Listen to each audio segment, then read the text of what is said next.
Student, तो welcome once again. तो स्वागत है आपका हमारे YouTube चैनल इसे से चंचल कुलदीप। तो हमने आपके लिए क्या स्टार्ट कर रखा है, सेल बायोलॉजी स्टार्ट कर रहा है, जिसके अभी तक जो है 13 लेक्चर आपके लिए अपलोड कर दिए गए हमने। और उसमें कहां तक हमने पढ़ा दिया अभी तक, एंड कहां तक पढ़ा दिया हमने, प्रोकैरियोटिक सेल को हमने पूरी तरह से क्या कर दिया था, खत्म कर दिया था। लेकिन साथ साथ में इस फुल चैप्टर के साथ में हमने एक और साथ में क्या चला रखी है, जैसे मैं हर वीडियो में बता रहा हूँ, एक और सीरीज चला रखी है एनसीईआरटी बाउंसर सीरीज। देखो नाम ही क्या है, बाउंसर। तो जैसे एनसीईआरटी की ऐसे ऐसे क्वेश्चन खोद खोद करके ला रहे हैं हम, जो एनसीईआरटी देखो कहीं पर नजर नहीं आते, लेकिन बार बार एग्जाम में पूछे जा रहे हैं। जैसे एक क्वेश्चन तो मैंने आपको अभी एनसीईआरटी बाउंसर में बताया था कि रामचंद्रन प्लॉट वो जो रिलेटेड किससे, प्रोटीन की संरचना से रिलेटेड है, लेकिन वो कहीं पर एनसीईआरटी में देखने के लिए मिलता ही नहीं है। लेकिन मैंने आपको दिखा दिया था कि वो कहां पर प्रेजेंट होता है, एनसीईआरटी में कहां पर दिखता है वो। तो मैंने एक वीडियो में शायद मैंने आपको बताया था कि पेज नंबर को छोड़ करके कुछ भी पूछा जा सकता है, नीट में। समझे ना बात को। तो ज्यादा वक्त ना जाया करते हुए तो आज की वीडियो हम शुरू करते हैं, जिसमें आज क्या शुरू करेंगे, प्रोकैरियोट तो सारा का सारा खत्म कर दिया। आज हम क्या शुरू करेंगे, अपने वाली सेल यूकैरियोटिक सेल के बारे में डिस्कस करने जा रहे हैं। तो आप हेडिंग डाल लीजिए यूकैरियोटिक सेल। तो ऐसे लिखा जाता है यूकैरियोटिक, शायद मुझे लगता है कि ऐसे लिखते हैं इसको, यूकैरियोटिक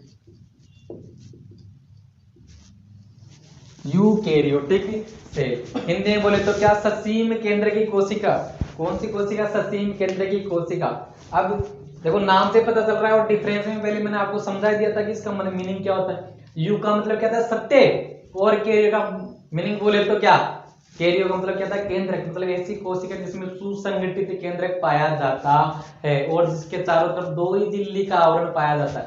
तो सुसंगठित, तो यूकैरियोटिक सेल का मीनिंग क्या है कि इसमें क्या पाया जाएगा, सुसंगठित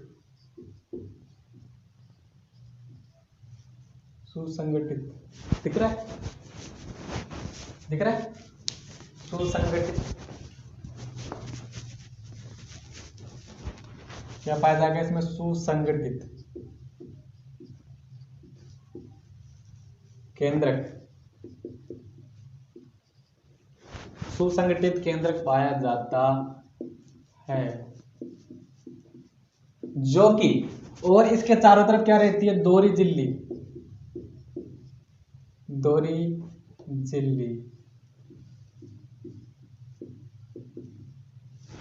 झिल्ली युक्त आवरण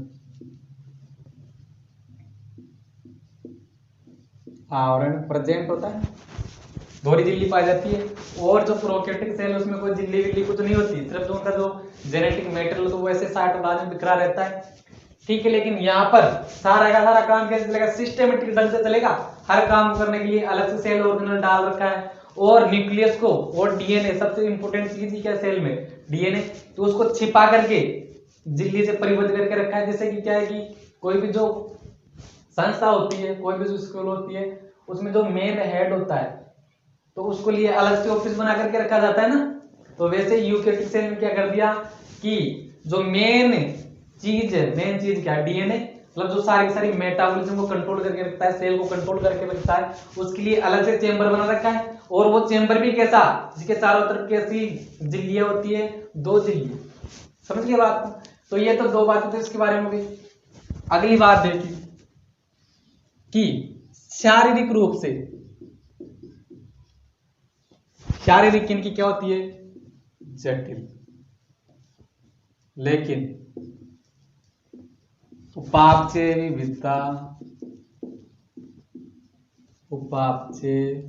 विविधता या जटिलता। उपापचय विविधता की बात हो या जटिलता की बात हो, तो वो क्या होती है, कम। जैसे प्रोकैरियोटिक सेल इसकी जस्ट क्या थी, उल्टी। प्रोकैरियोटिक सेल जस्ट इसकी क्या थी, उल्टी। जैसे कि उनमें सिर्फ क्या पाया जाता है, एक तो क्या पाई जाती है, सेल वॉल पाई जाती है, सेल मेम्ब्रेन पाई जाती है, और अंदर क्या, सब्सट्रेट राइबोसोम, सिर्फ उनका जो न्यूक्लियस सिर्फ इतना ही था। उसके बाद में सारी की सारी कहानी खत्म, सारे के सारे काम साइटोप्लाज्म में चल रहे। तो उनकी जो आकारिकी है, शारीरिकी है, वो तो क्या है, एकदम सरल टाइप की। हमारे अंदर बात करें, यूकैरियोटिक में बात करें, तो रेस्पिरेशन को चलाने के लिए अलग से सेल ऑर्गेनल डाल दिया, फोटोसिंथेसिस को चलाने के लिए अलग से ब्रांच बना दी। उस ब्रांच का नाम क्या है? उस ब्रांच का नाम है क्लोरोप्लास्ट। और जैसे एंडोप्लाज्मिक रेटिकुलम में, लाइसोसोम में सारा का सारा काम। तो हमारी जो शारीरिक है वो तो क्या है? जटिल। तो उधर शारीरिक क्या थी? जटिल नहीं थी, सरल थी। हमारे अंदर शारीरिक क्या है? जटिल। अब बात करें उपापचय की। उधर उपापचय कैसे थी? उपापचय रूप से वो सेल कैसे थी? जटिल थी, क्योंकि वहीं पर सारे साइटोप्लाज्म सारे काम चल रहे थे, रेस्पिरेशन, फोटोसिंथेसिस सारा का सारा काम वहीं पर चल रहा है। एक एंजाइम जो इस रिएक्शन में यूज आ रहा है, वो एंजाइम किसी दूसरे रिएक्शन में जाकर क्या हो सकता है? इन्वॉल्व। लेकिन हमारे अंदर ऐसा नहीं है। तो हमारे अंदर जटिलता उपापचय रूप से क्या होती है? कम। लेकिन जटिलता कहां पर देखने मिलेगी? शारीरिकी रूप लेवल पर। आगे बात करता हूं कि झिल्लीयुक्त कोशिकांग। झिल्लीयुक्त कोशिकांग उपस्थित। झिल्लीयुक्त कोशिकांग क्या होती है? यहाँ पर उपस्थित होते हैं, जैसे कि mitochondria, chloroplast, endoplasmic reticulum, lysosome, ऐसे कुछ सेल ऑर्गेनेल प्रेजेंट रहते हैं। और यहाँ पर क्या रहता है? श्रम विभाजन। श्रम विभाजन उपस्थित। श्रम विभाजन को उपस्थित का मतलब मीनिंग क्या है? जैसे अलग अलग सेल ऑर्गेनल्स ने अपना अपना अपना काम बांट रखा है ना। जैसे कि रेस्पिरेशन का जो जिम्मा है वो किसने उठाया? माइटोकॉन्ड्रिया ने। फोटोसिंथेसिस का जो सारा का सारा काम कहां पर चलता है? क्लोरोप्लास्ट में। तो ऐसे यहाँ पर श्रम का मतलब क्या? काम। काम का क्या क्या कर रखा है? विभाजन कर रखा है। ठीक है। तो जैसे आकार और व आकृति में, आकार व आकृति में, आकृति में ये भी भिन्नता दर्शाती। जैसे वो सेल जो प्रोकैरियोटिक सेल थी वो भी क्या भिन्नता दर्शाती थी ना, तो ये भी क्या दर्शाती है? भिन्नता। अब यूकैरियोटिक सेल किन किन जीवों में देखने मिलती है? यूकैरियोटिक सेल किन किन जीवों में मिलती है? तो 5 किंगडम में क्लासिफाई कर रखा है हमने जीवों को। 5 किंगडम में क्या कर रखा है? क्लासिफाई कर रखा है जीवों को। तो पहला किंगडम होने तो कहां पर आ गया? प्रोकैरियोट्स में। और बाकी की जो चारों के चारों बच गई वो कहां पर आ गई? यूकैरियोट्स में। तो यूकैरियोटिक सेल किन किन में पाया जाएगी? प्रोटिस्टा, फंजाई, प्लांटी और एनिमल जंतु। अब इनमें भी बात करें तो प्रोटिस्टा तो जो है वो कैसा है? यूनिसेलुलर। और ये तीनों के तीनों कैसे हैं? Multi cellular. अब अगर क्वेश्चन आ जाए कि यूनिसेलुलर यूकैरियोट्स कौन है? यूनिसेलुलर यूकैरियोट्स कौन होता है? प्रोटिस्टा। और बाकी सारे सारे कैसे हैं? Multi cellular eukaryotes. ठीक है। लेकिन अगर यहाँ पर यूनिसेलुलर और मल्टीसेलुलर की बात आई गई है तो मैं आपको एक एग्जांपल बताना चाहूंगा, बहुत इंपॉर्टेंट एग्जांपल है। जैसे तो प्लांट किंगडम का बायोलॉजिकल क्लासिफिकेशन का है। ये फंजाई में एक फंजाई आती है यीस्ट। ये कैसी होती है? यूनिसेलुलर। कैसी होती है? यूनिसेलुलर। वैसे तो फंजाई कैसी है? मल्टीसेलुलर है। लेकिन फंजाई में एक फंजाई आती है जिसका नाम क्या होता है? यीस्ट। यीस्ट का नाम तो सुना होगा आपने, जिसका उपयोग किसमें किया जाता है? बेकरी में किया जाता है जिसका उपयोग। और ये कैसे होते हैं? यूनिसेलुलर। तो ये इसका क्या है कि एक्सेप्शन है। तो ये यूकैरियोटिक सेल के बारे में कुछ फंडामेंटल इंफॉर्मेशन है, तो आप इसको नोट कर लो। फिर 4 सेल तो यहाँ पर दे रखी है कौन? यूकैरियोटिक सेल में। लेकिन हमको जो प्लांट और जो एनिमल्स है, प्लांट्स और एनिमल्स है, इस चैप्टर में हम जो डिटेल स्टडी कौन कौन सी यूकैरियोटिक सेल की करेंगे? प्लांट्स और एनिमल्स की। तो पहली बात इनमें हमको क्या देखना पड़ेगा? डिफरेंस देखना पड़ेगा। डिफरेंस भाई, डिफरेंस क्या क्या है? तो हम क्या देखेंगे? प्लांट्स और एनिमल में क्या देखेंगे? डिफरेंस। तो आप इसको नोट कर लो। फिर हम डिफरेंस देखेंगे, फिर हम क्या करेंगे? यूकैरियोटिक सेल को क्लासिफाई करेंगे। देखिए आपने नोट कर लिया होगा, तो हम अब बात करेंगे जो डिफरेंस एनिमल और प्लांट सेल में डिफरेंस की बात करेंगे। तो देखो डिफरेंस में पहला डिफरेंस तो जब सेल थ्योरी पढ़ाई गई थी तो पहला डिफरेंस तो वहीं पर बता दिया गया था। किन्होंने बताया था? स्वान ने बताया था। स्वान ने क्या बताया था? उन्होंने पहले तो स्टडी किन पर की? एनिमल्स पर की।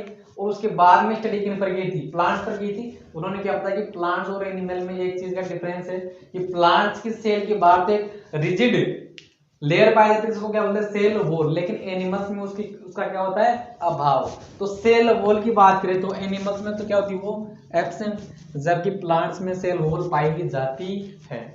दूसरी बात करें सेप वैक्यूल के रसदानी की, तो रसदानी छोटी क्लासों से पढ़ते आ रहे हैं ना, ये रसदानी बड़ी सी रसदानी सेल प्लांट सेल में क्या वो पाई जाती है, जबकि एनिमल सेल में इस प्रकार की कोई सेल ऑर्गेनल नहीं पाया जाता है। और वैसे मैं आपको बता दूं कि जो सेप वैक्यूल वो एक्चुअल में सेल ऑर्गेनल है ही नहीं, क्योंकि वो सेल ऑर्गेनल क्यों नहीं है तो इसका रीजन भी मैं आपको जब सेप वैक्यूल पढ़ाऊंगा तब आपको बताया जाएगा। तो सेप वैक्यूल किन में पाई जाती है, प्लांट्स में पाई जाती है, जबकि एनिमल्स में सेप वैक्यूल नहीं पाई जाती। कोशिका का क्या है कूड़ादान कहते हैं। अब जैसे मान लो कि कोशिका है, ये तो कौन सी कोशिका है प्लांट सेल है, तो इनमें एक बड़ी सी रसदानी पाई जाती है जो कि इस सेल के 90% आयतन को कैसे क्या घेर लेगी। अब 90% आयतन को तो किसने घेर लिया, सेप वैक्यूल ने घेर लिया, तो इसका जो न्यूक्लियस है वो कहां पर चला जाएगा, ऐसे परिधि में चला जाएगा। तो जो न्यूक्लियस है प्लांट का वो कहां पर होता है, ऐसे परिधि में, परिधि में क्या होता है प्रेजेंट। जबकि एनिमल सेल में तो सेप वैक्यूल पाई नहीं जाती, तो ये कहां पर होता है केंद्र में, केंद्र में प्रेजेंट। केंद्रक नहीं है ये, सॉरी केंद्रक नहीं है, केंद्र में मतलब ऐसा नहीं कि न्यूक्लियस के अंदर प्रेजेंट है, न्यूक्लियस के अंदर नहीं, मतलब बीज की बात करें, बीज न्यूक्लियस तो वो खुद ही है ना। अब आगे बात करते हैं क्लोरोप्लास्ट। अब क्लोरोप्लास्ट किससे रिलेटेड है, फोटोसिंथेसिस, प्रकाश संश्लेषण। तो प्रकाश संश्लेषण कौन करते हैं, प्लांट्स करते हैं। हम तो प्रकाश संश्लेषण करते ही नहीं, हम तो दूसरों से छीन छीन करके खाते हैं। तो प्रकाश संश्लेषण प्लांट्स करते हैं, तो उनमें क्या पाया जाता है क्लोरोप्लास्ट, तभी तो प्रकाश संश्लेषण कर पाते हैं। अगर हमारे अंदर भी क्लोरोप्लास्ट पाया जाता, क्लोरोप्लास्ट भी नहीं तो क्या फोटोसिंथेटिक पिगमेंट अगर हमारे अंदर पाए जाते, तब हम भी क्या कर सकते, प्रकाश संश्लेषण कर सकते थे, और हमको भी किसी दूसरे पर डिपेंड नहीं रहना पड़ता। तो हमारे अंदर क्या नहीं पाया जाता, क्लोरोप्लास्ट नहीं पाया जाता, इसलिए हम क्या है हेट्रोट्रोफ, दूसरों से भोजन लेकर के खाने वाले। ठीक है, अगली बात करते हैं लाइसोसोम की। लाइसोसोम, तो लाइसोसोम जो है, तो जो लाइसोसोम होता है वो प्लांट्स में तो क्या होता है, ध्यान देना लाइसोसोम प्लांट्स में तो क्या होता है एब्सेंट, जबकि एनिमल्स में क्या होता है प्रेजेंट होता है। एनिमल्स में क्या होता है प्रेजेंट होता है। लाइसोसोम का काम क्या होता है, डाइजेशन से रिलेटेड है। इसमें क्या भरे रहते हैं, पाचक एंजाइम, जल अपघटनीय एंजाइम भरे रहते हैं, जो कि पाचन में क्या करते हैं, सहायता करते हैं। अब पाचन तो एनिमल्स में कौन करेगा, लाइसोसोम, लेकिन प्लांट्स में जब पढ़ाया जाएगा आपको, जब लाइसोसोम आएगा तो लाइसोसोम के समवर्ती दूसरी संरचना रहती है स्पिरोसोम बोलते हैं इसको। तो लाइसोसोम हो गया। अब अगर अगली बात करें गोल्जी बॉडी। गोल्जी बॉडी ऐसी संरचना होती है, गोल्जी बॉडी आपने ऐसा डायग्राम देखा तो सेल में ऐसी गोल्जी बॉडी को बोलते हैं ना इसको, क्योंकि इसकी जो डिस्कवरी है, जब पहला लेक्चर आया था कैमिलो गोल्जी नामक साइंटिस्ट ने इसकी डिस्कवरी की थी, किसी गोल्जी बॉडी की डेंस संरचना है जो किसके पास में रहती है, ये एंडोप्लाज्मिक रेटिकुलम के पास में रहती है। ठीक है, अब ये जो गोल्जी बॉडी है वो एनिमल्स में तो प्रेजेंट रहेगी, लेकिन प्लांट्स में गोल्जी बॉडी नहीं बोलते, उसको अलग से नाम दे दिया जिसका नाम क्या है डिक्टियोसोम। डिक्टियोसोम, गोल्जी बॉडी को क्या बोलते हैं प्लांट्स में, डिक्टियोसोम। ठीक है, अगली बात है सेंट्रियोल। सेंट्रियोल, जो सेंट्रियोल है वो क्या है, सेल डिवीजन में सहायता करता है, क्योंकि वो क्या बनाता है, माइटोटिक पोल बनाकर के क्या बनता है, स्पिंडल फाइबर्स का निर्माण करता है, जो कि क्या करते हैं क्रोमोसोम को विपरीत ध्रुवों की तरफ खींचते हैं। तो जो सेंट्रियोल्स है, तारक केंद्र बोलते हैं इसको हिंदी में, तो सेंट्रियोल है वो एनिमल्स में तो पाया जाता है और प्लांट्स में नहीं पाया जाता। देखो आप एक चीज ध्यान रखना कि सेंट्रियोल पर और लाइसोसोम पर खास ध्यान रखना कि जो जनरली स्ट्रक्चर है, देखो जैसे कि सेल वॉल एनिमल्स में, plant sorry cell wall animal में नहीं है, प्लांट्स में, सेप वैक्यूल एनिमल में नहीं है, प्लांट्स में, तो ज्यादातर स्ट्रक्चर एनिमल्स में नहीं पाई जा रही। लेकिन ये जो दो स्ट्रक्चर है लाइसोसोम और सेंट्रियोल, ये एनिमल्स में पाई जा रही है, लेकिन इनका अभाव किन में, प्लांट सेल में होता है। तो इन पर आप खास करके ध्यान रखना। जो स्टोरेज फूड है, संचित भोजन, तो एनिमल्स में तो संचित भोजन किस रूप में रखा जाता है, वो ग्लाइकोजन के रूप में, ग्लाइकोजन, जबकि प्लांट्स में किस रूप में रखा जाता है, स्टार्च के रूप में। स्टार्च के रूप में स्टार्च क्या है, पॉलीसेकेराइड, पॉलीसेकेराइड। ठीक है, तो पॉलीसेकेराइड के रूप में या फिर स्टार्च के रूप में संचित रखा जाता है, और जबकि एनिमल्स में किस रूप में रखा जाता है, ग्लाइकोजेंस के रूप में। ठीक है, तो ये डिफरेंस है। अब 2-4 डिफरेंस और बच गए, तो आप पहले तो इनको नोट कर लो, फिर जो 2-4 डिफरेंस बच गए वो भी मैं आपको करवाता हूँ।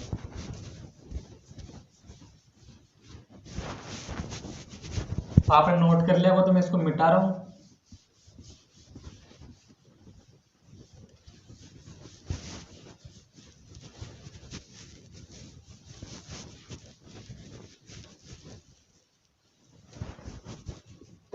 तो अगला डिफरेंस माइटोकॉन्ड्रिया की बात करें, शायद कितने 9 में, तो ये तो कितने नंबर का है, 10 नंबर का। माइटोकॉन्ड्रिया,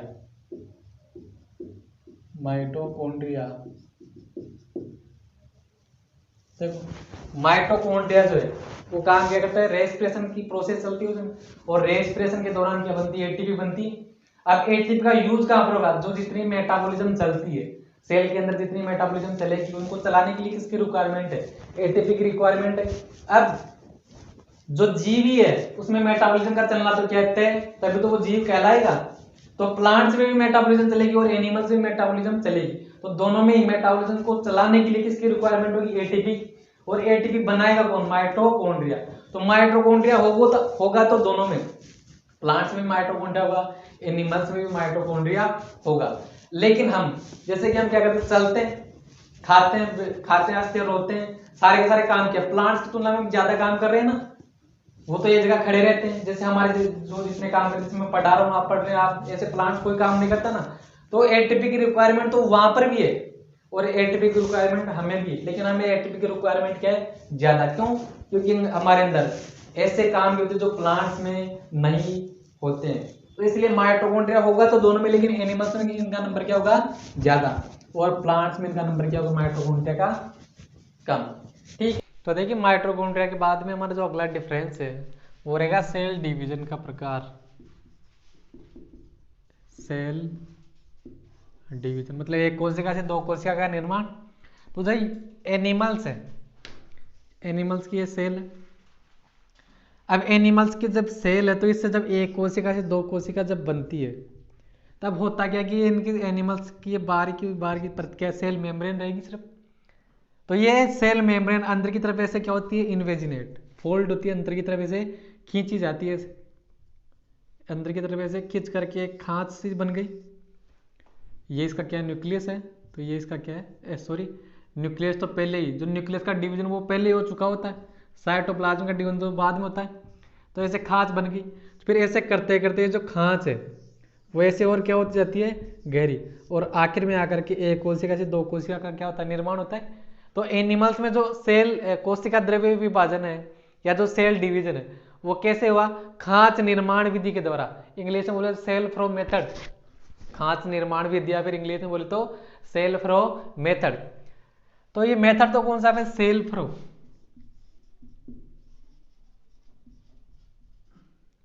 सेल फ्रो मेथड, या हिंदी में बोले तो खांच निर्माण विधि।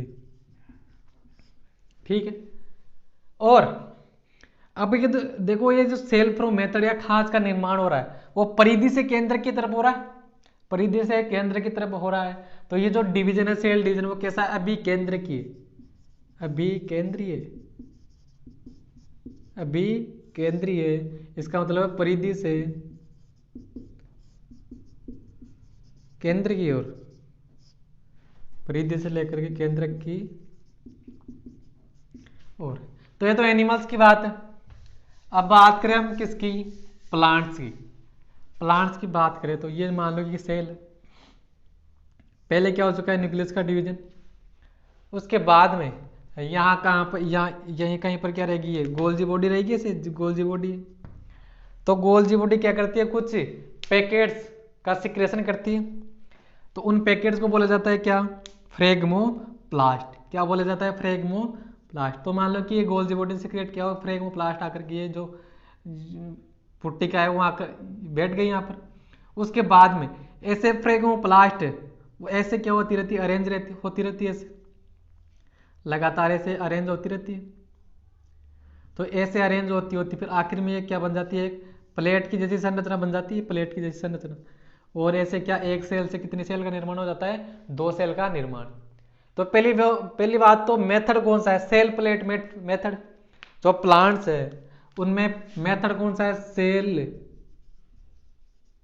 प्लेट, या हिंदी में बोले तो कोशिका पट, कोशिका पट विधि द्वारा, कोशिका पट विधि। अब ये देखो, जब सेल प्लेट का जब निर्माण हुआ तो सेल प्लेट बनना कहां से शुरू हुई, केंद्रक से। तो वो बीच में से स्टार्ट होकर किधर की तरफ जा रही है, परिधि की ओर जा रही है ना, बीच में से बन करके परिधि की तरफ जा रही है। तो ये देखो जो सेल डिवीजन है वो कैसा है, अपकेंद्रीय, कैसा, अपकेंद्रीय प्रकार का। अपकेंद्रीय का मतलब होता है केंद्र से परिधि की ओर,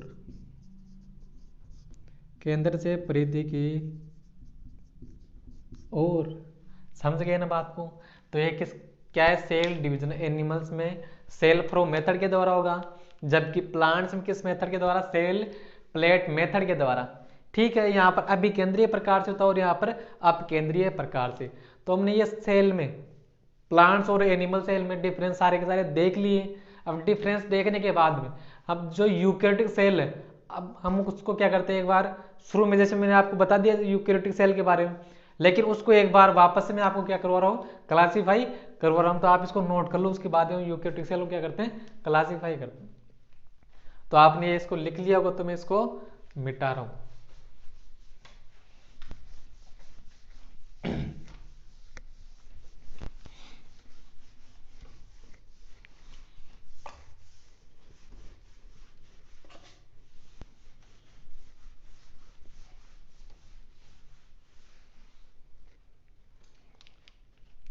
तो देखिए,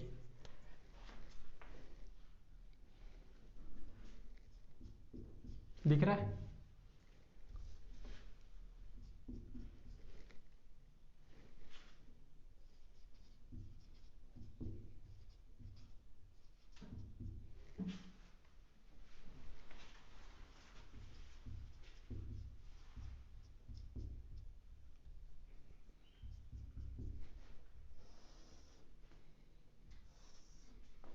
यूकेरियोटिक सेल।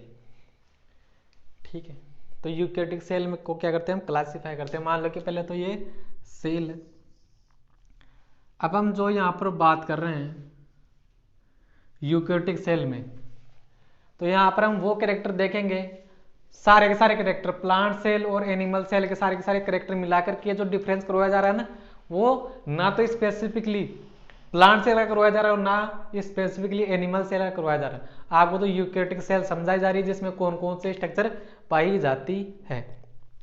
जैसे मानो कि ये सेल है, तो सेल की ये जो परत है उसको तो क्या बोलते हैं, सेल मेम्ब्रेन बोला जाता है।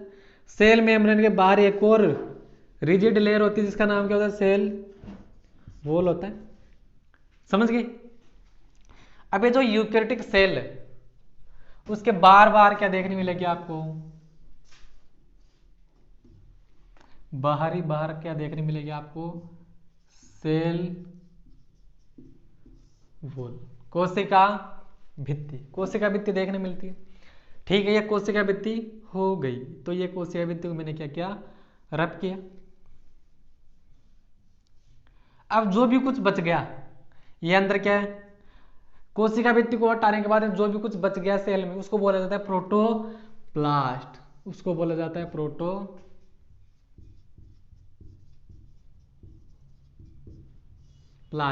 ध्यान देना, मैंने यहां पर प्रोटोप्लाज्म नहीं लिखा है, क्या लिखा है, प्रोटोप्लास्ट लिखा है। सेल वॉल को हटाने के बाद जो भी कुछ बचा उसको क्या बोल रहे हैं हम, सेल में जो भी कुछ बच रहा है उसको क्या बोल रहे हैं, प्रोटोप्लास्ट। प्रोटोप्लाज्म अलग और प्रोटोप्लास्ट अलग होता है। अब ये जो आउटर बाउंड्री है प्रोटोप्लास्ट की, आउटर बाउंड्री क्या है, सेल मेम्ब्रेन। तो प्रोटोप्लास्ट में तो क्या है, एक तो क्या है, सेल मेम्ब्रेन, एक तो है सेल मेम्ब्रेन। ठीक है, तो सेल मेम्ब्रेन को हटाने के बाद में प्रोटोप्लास्ट ने किसको हटाया, सेल मेम्ब्रेन को जब हटाया तो जो भी कुछ बचा उसको क्या बोल रहे हैं, प्रोटोप्लाज्म। क्या बोल रहे हैं उसको, प्रोटोप्लाज्म। देखो जब सेल वॉल को हटाया तो जो भी कुछ बचा उसको क्या बोल रहे हैं, प्रोटोप्लास्ट। तो प्रोटोप्लास्ट से सेल मेम्ब्रेन को हटा दिया तो जो भी कुछ बचेगा उसको क्या बोलेंगे, प्रोटोप्लाज्म। तो देखो ये मान लो कि ये सेल थी, ये यूकेरियोटिक सेल थी, तो बार बार क्या थी, सेल मेम्ब्रेन, तो ये सॉरी सेल वॉल, तो सेल वॉल को हटाने के बाद में क्या बची, प्रोटोप्लास्ट। तो इसको जब हटा दिए, ये क्या है, सेल मेम्ब्रेन। तो सेल मेम्ब्रेन को जब हटा दे तो अंदर जो भी कुछ बच रहा है उसको क्या बोल रहे हैं, प्रोटोप्लाज्म। प्रोटोप्लाज्म मतलब प्रोटोप्लाज्म और सेल मेम्ब्रेन को मिलाकर क्या बोल रहे हैं, प्रोटोप्लास्ट। ठीक, अब सेल मेम्ब्रेन को भी हटा दिया तो जो भी कुछ बच रहा है वो क्या है, प्रोटोप्लाज्म। अब प्रोटोप्लाज्म एक में तो क्या होता है, एक तो न्यूक्लियस और एक इसके अंदर जो भी कुछ सेल ऑर्गेनल्स वो सारे के सारे बचे वो। तो प्रोटोप्लाज्म में एक तो क्या होता है, न्यूक्लियस, एक तो क्या होता है, न्यूक्लियस। और न्यूक्लियस को हटाने के बाद में जो प्रोटोप्लाज्म में कुछ जो भी कुछ बचता है उसको बोलते हैं साइटोप्लाज्म।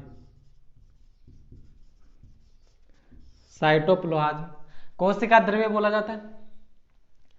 ठीक है भाई, अब देखो ये जो साइटोप्लाज्म, अब साइटोप्लाज्म के भी दो पार्ट है। साइटोप्लाज्म के भी कितने पार्ट हैं, दो पार्ट।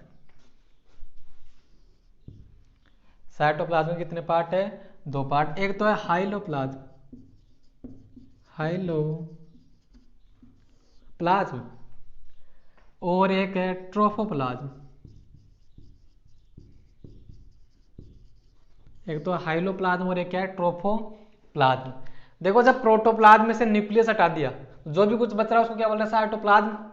अब साइटोप्लाज्म में एक तो क्या है, हाइलोप्लाज्म, और एक क्या है, ट्रोफोप्लाज्म। हाइलोप्लाज्म तो किसको बोल रहे हैं, जो क्लियर फ्लूइड है ना सेल का, क्लियर फ्लूइड है उसको क्या बोला जाता है, हाइलोप्लाज्म। मतलब मैट्रिक्स को, मतलब कि मैट्रिक्स को क्या बोला जा रहा है, हाइलोप्लाज्म बोला जा रहा है। और जो साइटोप्लाज्म में कुछ सॉलिड स्ट्रक्चर पाई जाती है, सॉलिड स्ट्रक्चर कौन, जैसे कि माइटोकॉन्ड्रिया, क्लोरोप्लास्ट, तो जो सारे के सारे जो सेल ऑर्गेनल है जो कणिका के रूप में पाए जा रहे हैं उन सभी को मिलाकर क्या बोला जा रहा है, ट्रोफोप्लाज्म। तो ये जो हाइलोप्लाज्म है ये तो क्या है, इसका मैट्रिक्स। ठीक है, और जो ट्रोफोप्लाज्म है इसमें क्या है, solid structure present, solid structure present. अब वो जो सॉलिड स्ट्रक्चर है उन सॉलिड स्ट्रक्चरों को क्या बोला जाता है, सेल ऑर्गेनल्स। सेल ऑर्गेनल्स बोला जाता है, कोशिकांग बोला जाता है। अब ये जो सेल ऑर्गेनल्स है ये कितने प्रकार के होते हैं, ये होते हैं तीन प्रकार। एक तो डबल मेम्ब्रेन वाले, डबल मेम्ब्रेन मतलब जो दोहरी झिल्ली से घिरे। एक वो जिनमें क्या पाई जाती है, सिंगल मेम्ब्रेन, और एक वो जिनमें मेम्ब्रेन होती नहीं है, मतलब मेम्ब्रेन लेस। तो सेल ऑर्गेनल है वो तीन प्रकार के हैं। एक तो वो जिनमें क्या पाई जा रही है, दोहरी झिल्ली पाई जा रही है। एक वो जिनमें सिर्फ एक ही झिल्ली होती है, और एक वो जिनके पास झिल्ली होती ही नहीं है। ठीक है, तो डबल मेम्ब्रेन वाले देखो कौन कौन से, एक तो माइटोकॉन्ड्रिया और एक होता है क्लोरोप्लास्ट। माइटोकॉन्ड्रिया और क्लोरोप्लास्ट दिख रहा है। ठीक है, सिंगल मेम्ब्रेन वाले कौन है, सिंगल मेम्ब्रेन वाले कौन है, एक तो ईआर, ईआर की फुल फॉर्म है एंडोप्लाज्मिक रेटिकुलम, एंडोप्लाज्मिक रेटिकुलम। एक होगा गोल्जी बॉडी, गोल्जी बॉडी। एक lysosome vacuole, endoplasmic reticulum, Golgi body, lysosome vacuole. इन चारों को मिलाकर के, इन चारों को मिलाकर के बोला जाता है एंडोमेम्ब्रेन सिस्टम। एंडोमेम्ब्रेन सिस्टम का मतलब क्या है, चार सेल ऑर्गेनल को मिलाकर के बोला जाता है endomembrane system. Endoplasmic reticulum, Golgi body, lysosome, vacuole, इन तीनों को चारों को मिलाकर के बोला जाता है एंडोमेम्ब्रेन सिस्टम। इसके अलावा और कौन कौन है? Cilia and flagella, cilia and flagella, और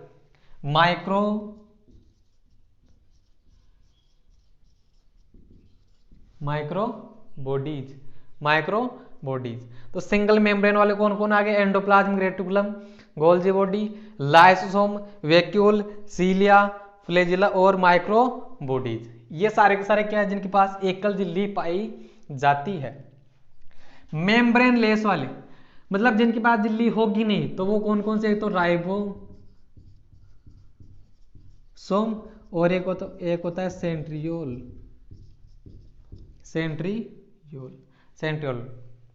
ठीक है, तो ये तो किसकी बात होगी?